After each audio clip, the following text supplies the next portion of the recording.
성도님 여러분 평안하시죠? 어렵고 힘든 시기에 우리가 더욱더 하나님 말씀을 의지하고 붙들고 나아가야 될 줄 믿습니다. 오늘 하루도 주님이 주시는 말씀을 붙잡고 승리하시기를 바랍니다.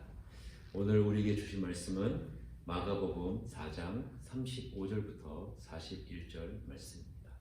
마가복음 4장 35절부터 41절 말씀 제가 봉독해 드리도록 하겠습니다.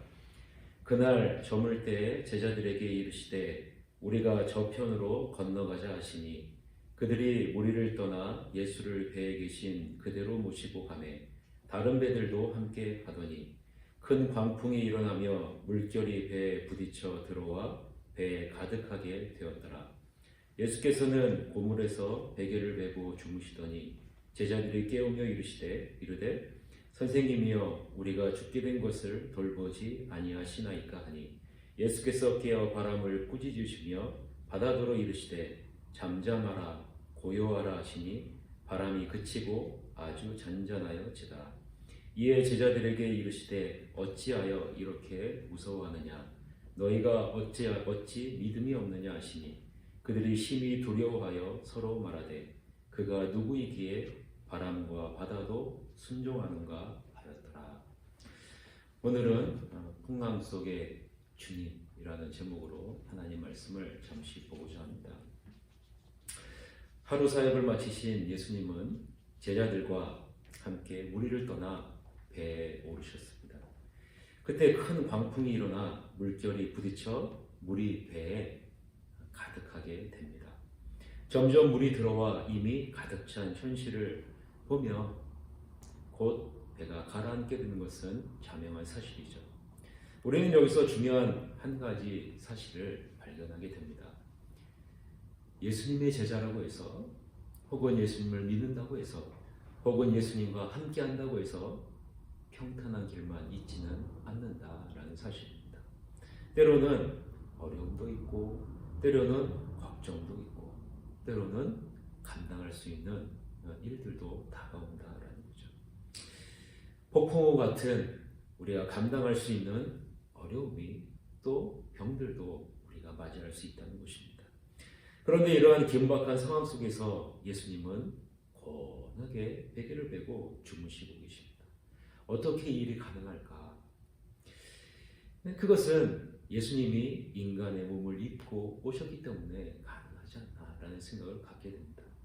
하루 종일 식사할 겨를도 없이 말씀을 전하고 병든 자들의 병을 고치고 또 쉴 틈도 없이 끊임없이 사람을 만나고 돌보는 그런 하루의 삶을 사셨기 때문에 그렇죠.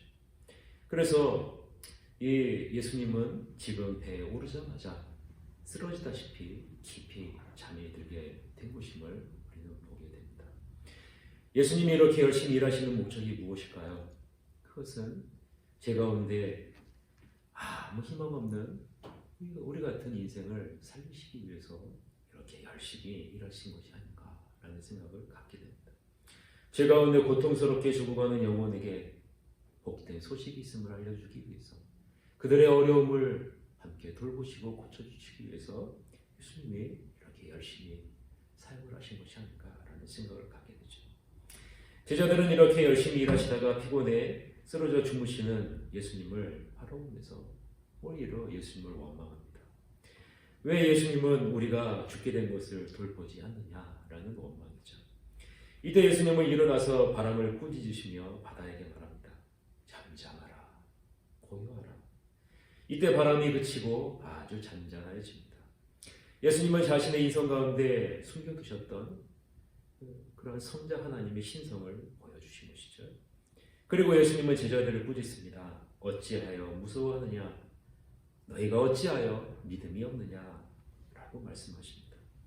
예수님은 제자들이 주어진 환경에 압도되어 그 마음이 두려움으로 가득 차 있는 모습을 보시면서 마음이 아파하신 것입니다.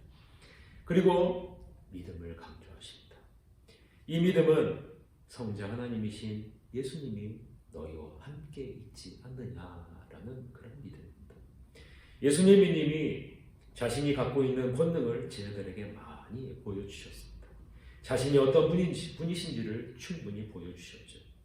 그런데 아직도 예수님이 함께 계신다는 것에 대해서 정확한 확신을 갖고 있지 못한 제자들의 모습을 보시면 예수님이 말씀하시는 것입니다.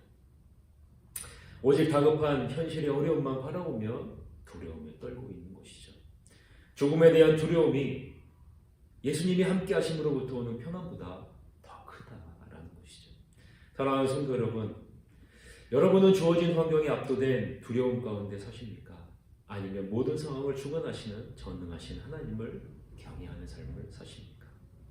예수님은 제자들에게 온전한 믿음의 자리로 나올 것을 명령하십니다.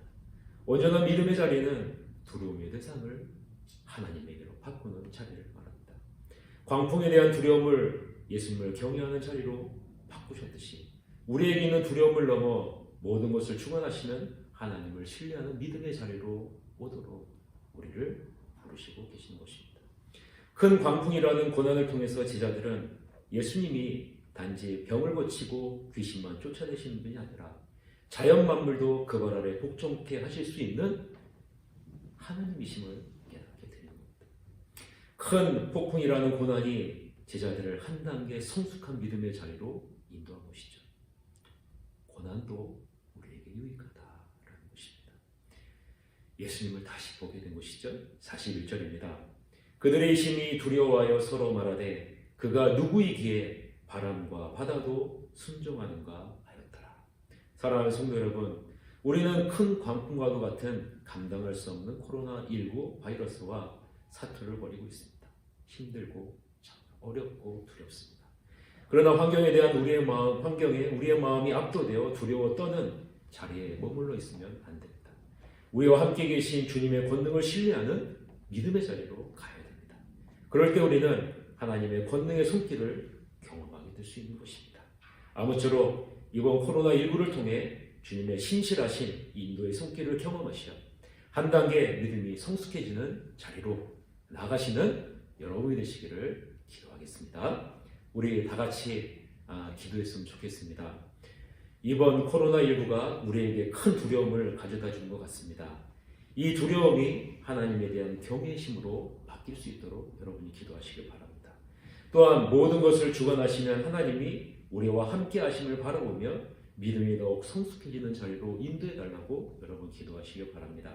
또한 어려움에 처한 대구 경북 지역과 수많은 자원봉사자들과 의료진들과 확진자들을 긍휼히 여기시고 불쌍히 여기셔서 주님의 평안이 그들에게 임할 수 있도록 여러분이 기도해 주시길 바랍니다. 여러분, 이 시간 우리 다 같이 기도합시다. 기도합시다.